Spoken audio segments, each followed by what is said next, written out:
महादेव शिव अपने बच्चे को वही देंगे जो उत्तम होगा। मेरे प्रिय भक्तगण, आज हम एक कथा का श्रवण कर रहे हैं जो सुनने मात्र से आपके जीवन में सुख संपत्ति और धन की वर्षा होगी। तो चलिए कथा को प्रारंभ करते हैं। अगर यह कहानी सुन रहे हैं तो पूरा सुनिए, आधा अधूरा छोड़कर जाने की गलती मत कीजिए। इस पवित्र कथा को सुनने मात्र से मनचाहा फल की प्राप्ति होगी। आप शिव भक्त हैं तो भोलेनाथ का अनादर न करें। एक बार घोषणा हुआ कि भगवान सेब बांटने आ रहे हैं। सभी लोग भगवान के प्रसाद के लिए तैयार होकर सभी लोग लाइन लगा के खड़े हो गए। एक छोटी बच्ची बहुत उत्सुक थी क्योंकि वो पहली बार भगवान को देखने जा रही थी। एक बड़े और सुंदर सेब के साथ साथ भगवान के दर्शन की कल्पना से ही खुश थी। अंत में प्रतीक्षा समाप्त हुई।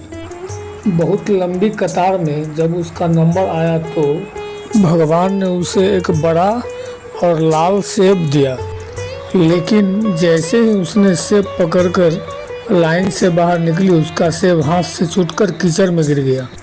बच्ची उदास हो गई। अब उसे दोबारा से लाइन में लगना पड़ेगा। दूसरी लाइन पहली से भी लंबी थी, लेकिन कोई और रास्ता नहीं था। सब लोग ईमानदारी से अपनी बारी बारी से सेब लेकर जा रहे थे। वह बच्ची फिर से लाइन में लगी और अपनी बारी की प्रतीक्षा करने लगी। आधी कतार को सेब मिलने के बाद सेब समाप्त होने लगे। अब तो बच्ची बहुत उदास हो गई। उसने सोचा कि उसकी बारी आने तक तो सब सेब खत्म हो जाएगा। वह ये नहीं जानती थी कि भगवान के भंडार कभी रिक्त नहीं होते। जब तक उसकी बारी आई तो और भी नए सेब आ गए। भगवान तो अंतर्यामी होते हैं, बच्ची के मन की बात जान गए। उन्होंने इस बार बच्ची को सेब देकर कहा कि पिछली बार वाला सेब एक तरफ से सड़ चुका था, तुम्हारे लिए सही नहीं था, इसलिए मैंने ही उसे तुम्हारे हाथों गिरवा दिया था।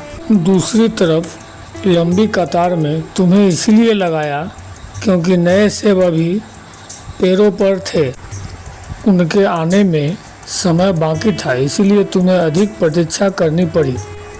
ये सेब अधिक लाल है, सुंदर और तुम्हारे लिए उपयुक्त है। भगवान की बात सुनकर बच्ची संतुष्ट हो गई। इसी प्रकार यदि आपके किसी काम में विलंब हो रहा हो तो उसे भगवान की इच्छा मानकर स्वीकार करें। जिस प्रकार हम अपने बच्चों को उत्तम से उत्तम देने का प्रयास करते हैं, उसी प्रकार भगवान भी अपने बच्चों को वही देंगे जो उनके लिए उत्तम होगा। ईमानदारी से अपनी बारी की प्रतीक्षा करें।